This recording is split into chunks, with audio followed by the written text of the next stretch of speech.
Thank you for the introduction. My pranams to revered Swami Vivekananda Maharaj, to revered, we used to call him Devu Maharaj. So it's Devu Maharaj, Ishat Maharaj, yeah. You have forgotten my name. Vedanta Maharaj, my loving namaskars to Satyamayananda Maharaj. And Ishatma, Ishadhyam. And thanks to Swami Prasannatmananda for inviting me here. This is my second time, and it strikes me how the 4th of July is being celebrated in the US amongst devotees of Swami Vivekananda in a spirit that has aligned both East and the West. We see the fireworks outside. We are going to see fireworks outside. But this 4th of July celebration is internal. We are trying to internalize the ideas of freedom, both external and internal. I've been asked to speak on the legacy of Swami Vivekananda. What is the greatest legacy? This is part of the July 4th celebration itself, is another kind of legacy.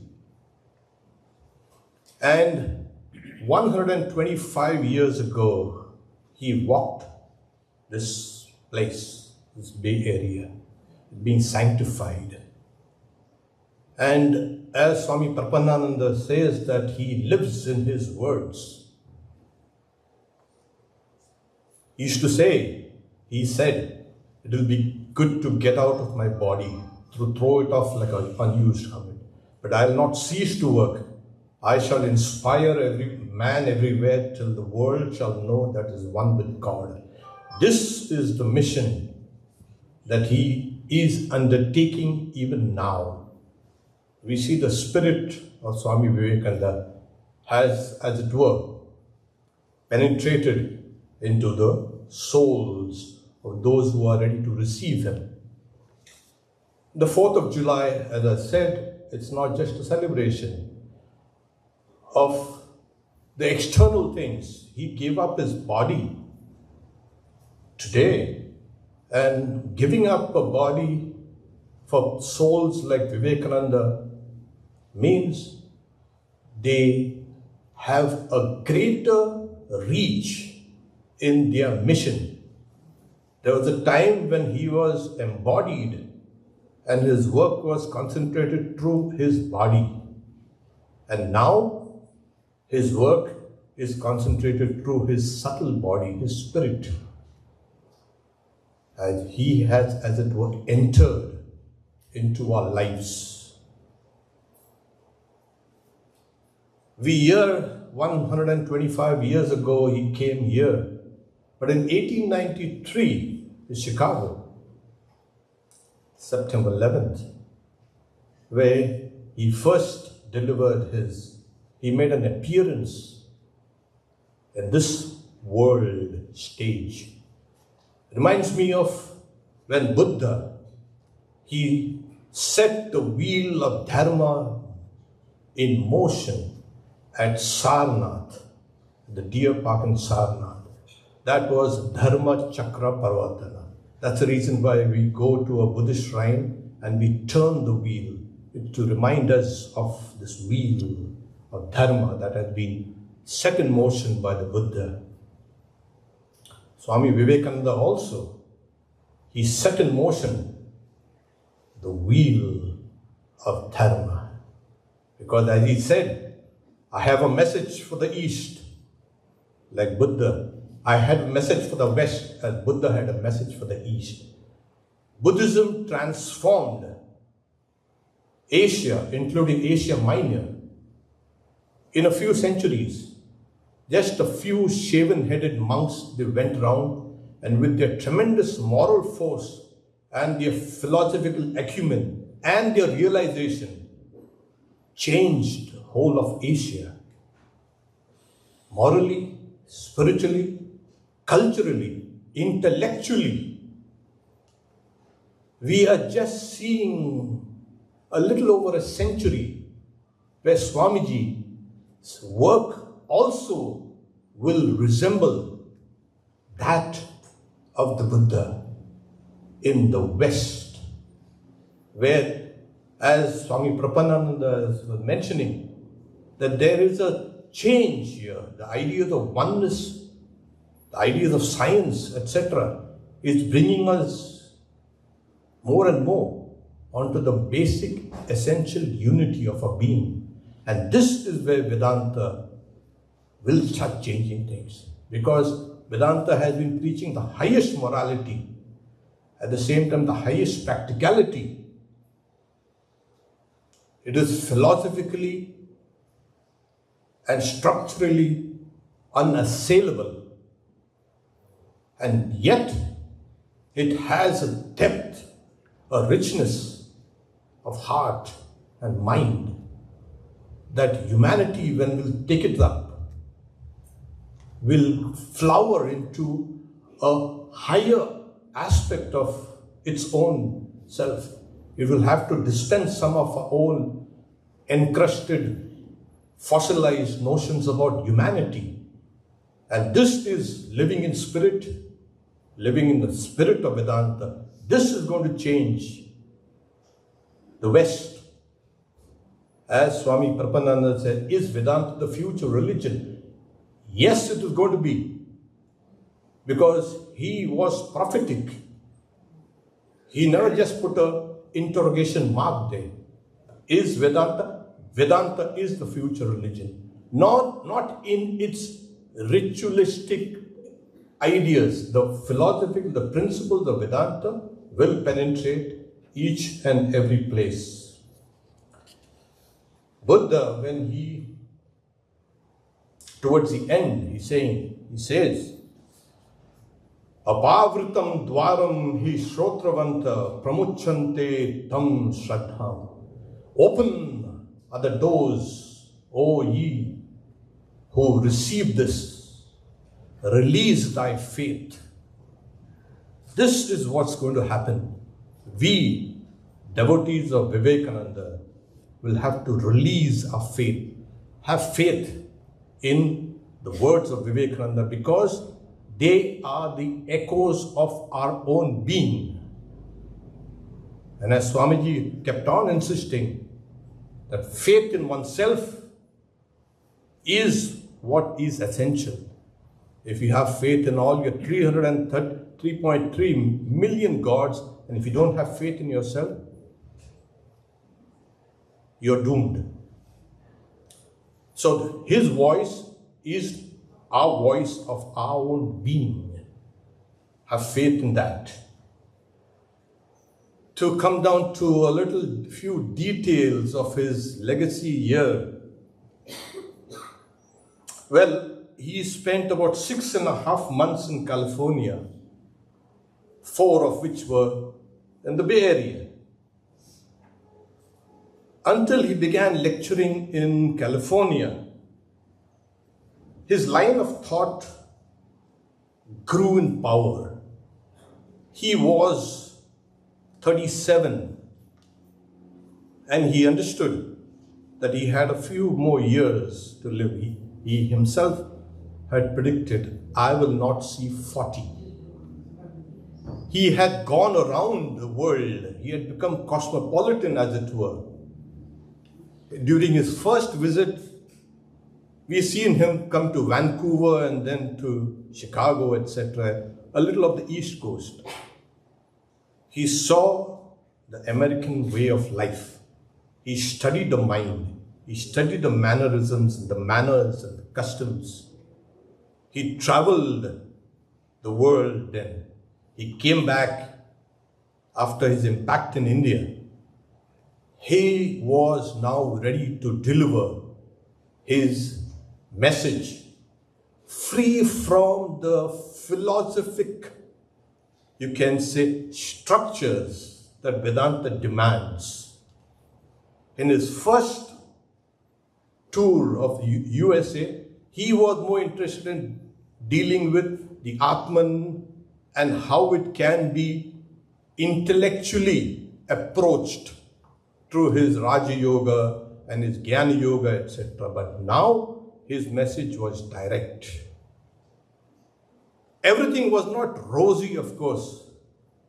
His health was bad, and we see that he had financial difficulties. The crowds were sometimes hostile. There was a lot of antagonism, traveling to and fro in the Bay Area, across the bay. Sometimes it's cold, rainy. And yet, when he stood on the platform, as some of his Miss Christina Albers writes, his countenance brightened, and I saw his very features were different now. He began to speak, and I felt the tremendous force of his speech. Words that felt more than that they were heard. I was drawn to that sea of being.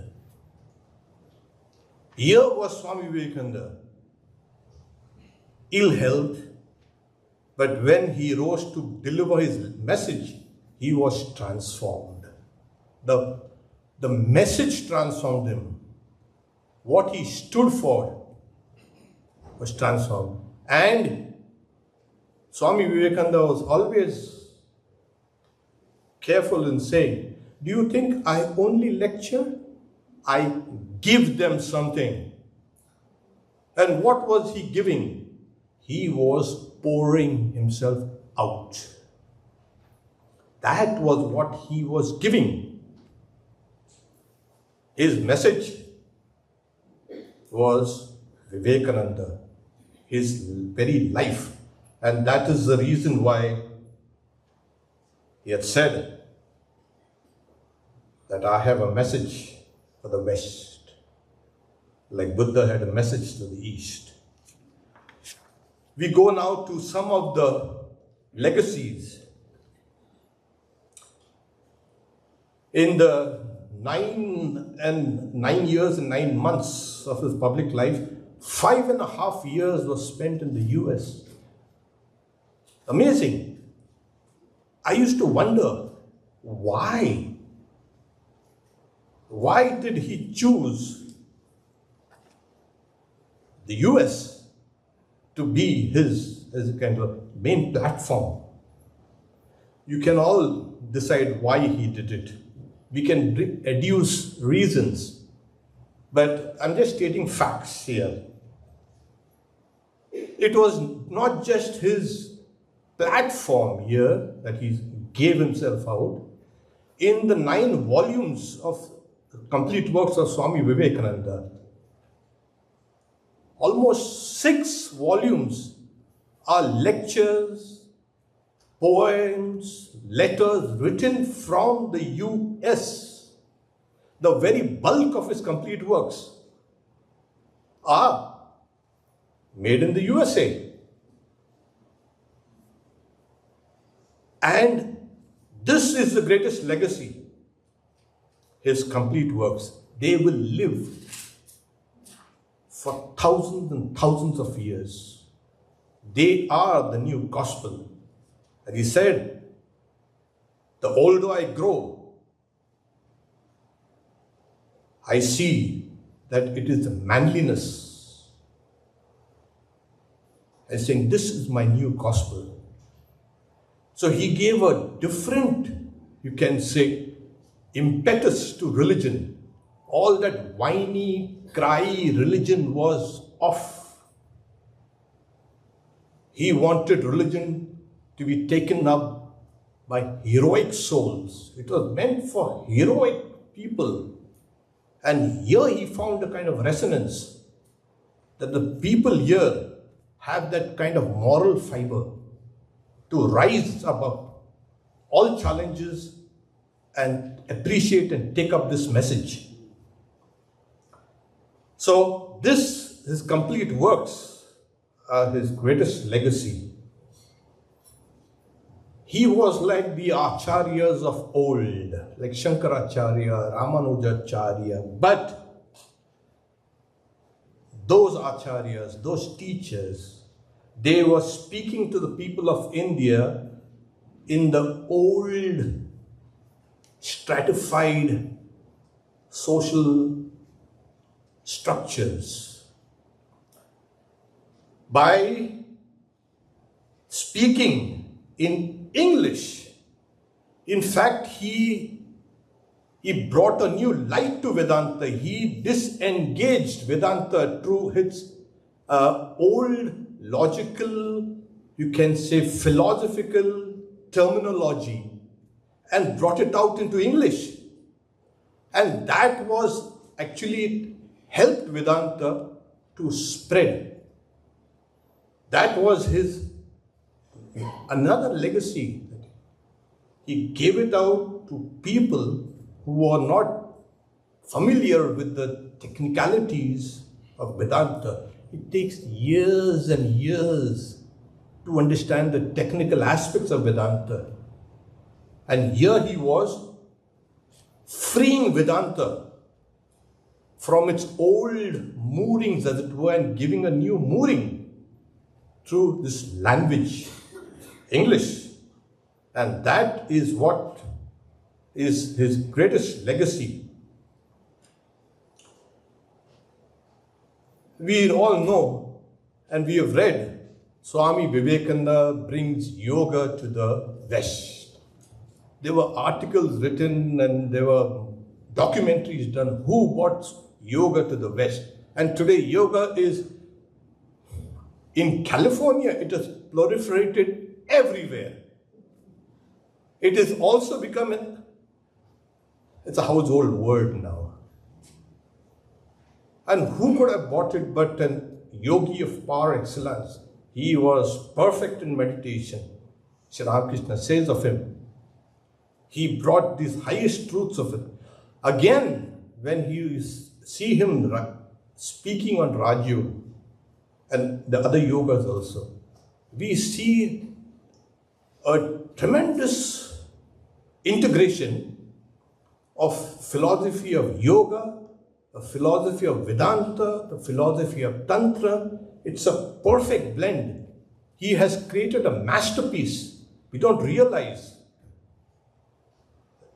So he brought yoga to the West. Of course, there were these Hatha yogis, which people are still enamored with, because the body is what they know.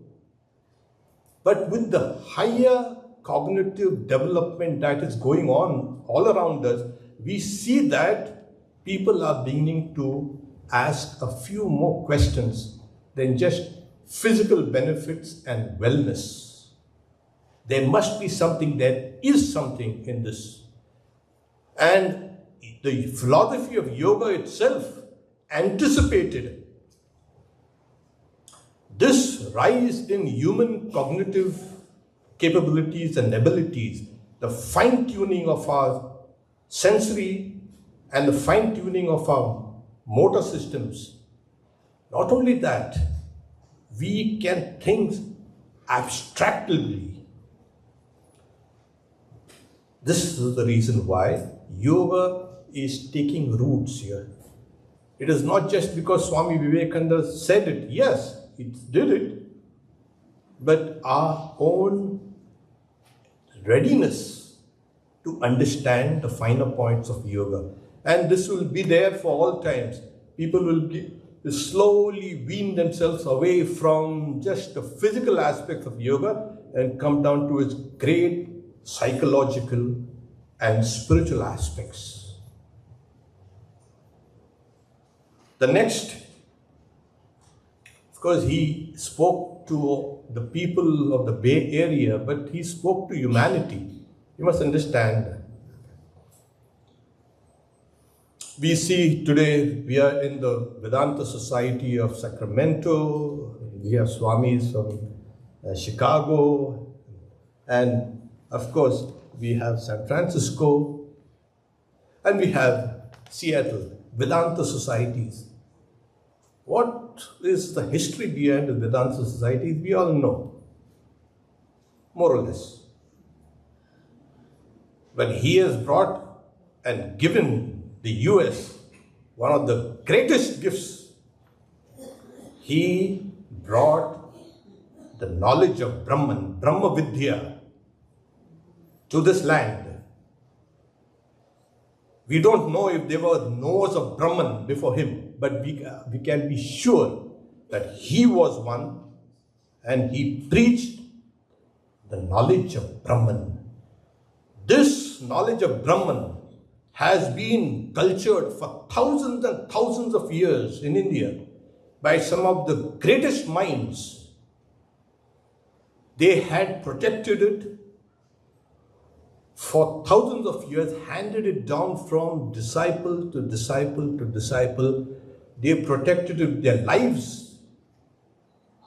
This knowledge of Brahman, an elderly monk was telling me, why does an avatar come again and again, and especially to India?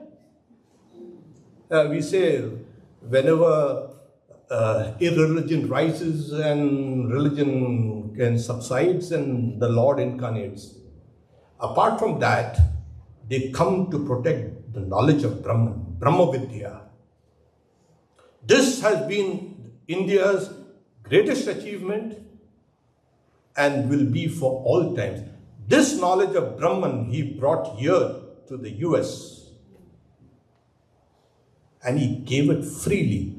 And the subsequent, his brother disciples, Swami Turiyananda, Swami Trigunatitananda, and all the subsequent disciples who came here, they were great knowers of Brahman.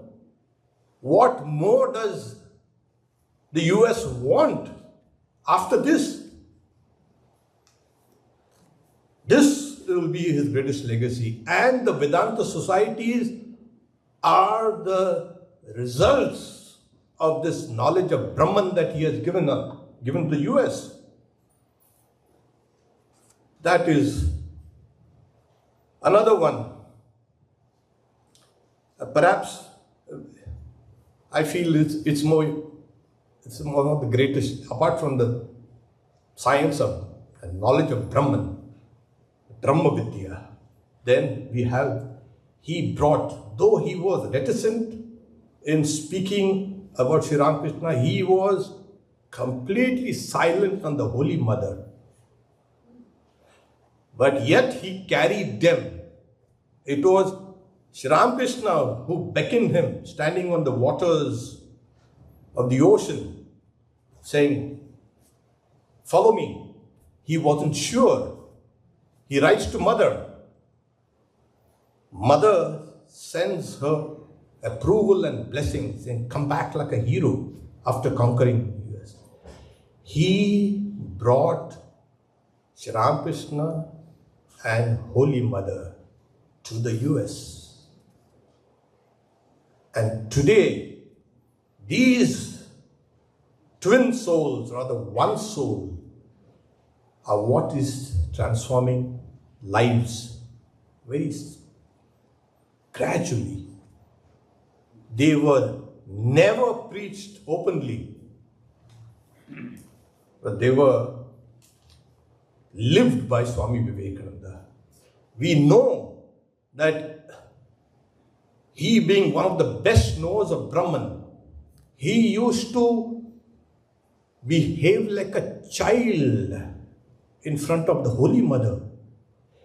Now, can you imagine a knower of Brahman, which is the ideal, which is the highest experience that a human body and mind can ever have? This knowledge of Brahman, which Swamiji had, was like nothing. It never made him bold, never made him fearless in front of the Holy Mother. There he was like a child. And by bringing Holy Mother to this land and Sri Ramakrishna to this land, he has done perhaps one of the greatest favors to the rest of the world. So why here? Why in the US?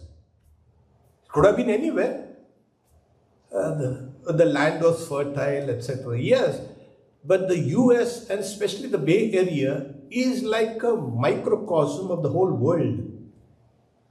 It's surprising that people from all backgrounds, all countries, all cultures are finding a common ground. They are melded together. The future of the world will be something like this, where all types of people, races, cultures, languages will come and meld together. The US is showing the way, and especially in this area.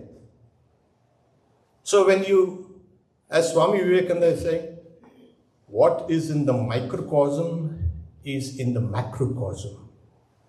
So the world is, as it were, is receiving this. Subconsciously, you find a lot of countries veering towards what Americans do. And somehow, those things are kind of imitations, of course. We will find that the spirituality that is being nurtured here for the last 125 years or more will also percolate down the veins. Because Swami Vivekananda says that thoughts are like merchandise. They need channels. And when the world has been linked together, the thought of India has flowed through it. It happened long before the Buddha. Vedantic thought transformed Asia Minor. After the Buddha, when things were linked, Indian thought spread down this. This is the third time, he says, when England has linked the different parts of the globe together, out has flowed Indian thought. Every time Indian thought, Vedanta, has flowed out, it has changed societies. This time also, it's going to change societies, humanity, and a culture. It's going to be a spiritual culture. But that now depends on all the residents of the Bay Area. You are like the vanguard. If you take it up, the world is going to notice and they'll take it up. So just simply celebrating, we had 125 years ago, Swami Vivekananda, what are you going to do about it? What have you done about it? Open your hearts to Vivekananda. You see, as Buddha says, Apavritam dwaram, he Shrotravanta, open are the doors, O ye, those who hear me. Pramuchanti Shraddha. Release your faith. So the doors are open.